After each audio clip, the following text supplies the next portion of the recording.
So what is focusing? Well, first of all, let me just make it clear that I didn't arbitrarily place these things. It took me a long time to figure out that focusing was a key transitional technique for people. Learning how to release is a very, very difficult thing for most people. If you start trying to do it with a technique like EFT, it's probably not going to work for you. If you start trying to do it with something like the Sedona method, it's probably not going to work for you.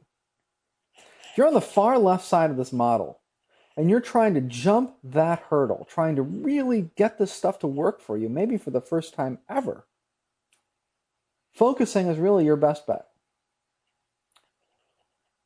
Now, another nice thing about focusing is that it's very, very well researched academically. And in fact, the person that came up with it won the first Distinguished Professional Psychologist of the Year award from the clinical division of the American Psychological Association.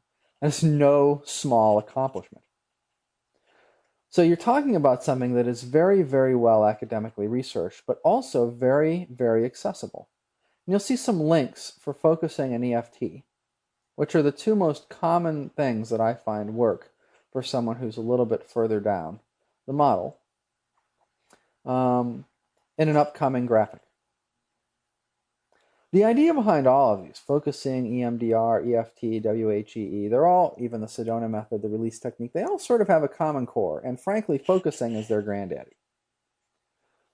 Focusing came out many years ago, over 30 years ago, well over 30 years ago at this point, and it was primarily designed by a psychologist, a clinical psychologist, to try to figure out why not all of his patients got better.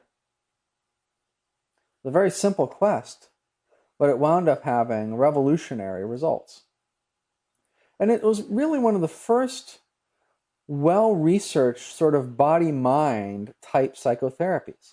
Now, today we call a lot of these energy psychotherapies or psychologies, and frankly, they're on the extreme fringe in most cases of the psychological world and the clinical psychological world.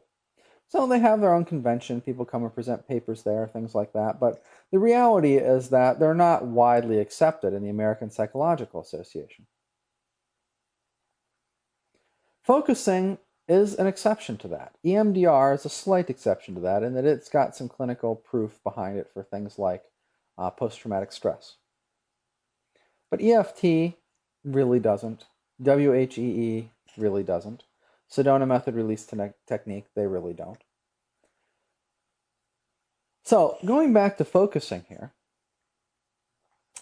the idea behind focusing is that you're basically having a conversation with yourself, with your own body. So let me give you just one very, very high level, very sort of vague example of how this might work. Now, I've provided you with links to more specific information. And, there's books about it and courses on it and all sorts of stuff. It's very easy to learn.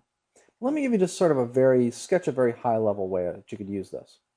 So you lay down, you become very, very relaxed, and then you start to scan your body for any place where you might have some tension or whatever, just some sensation that you notice maybe.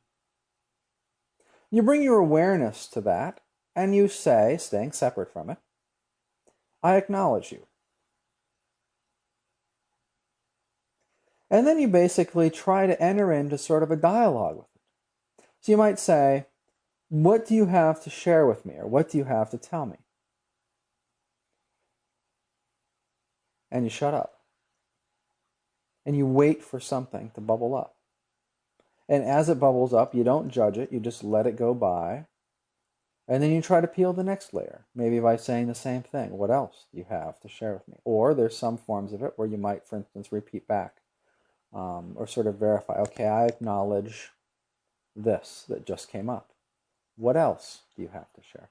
This might or might not be accompanied by feeling physiological shifts in your body. So this is a revolutionary technique when it came out.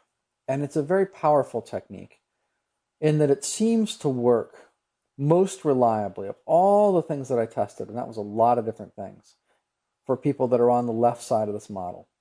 It's critical that you get past that first dashed line, that you get to a point where you can release. And again, by release, I'm really talking about getting to a point where you can separate out your thoughts from your emotions.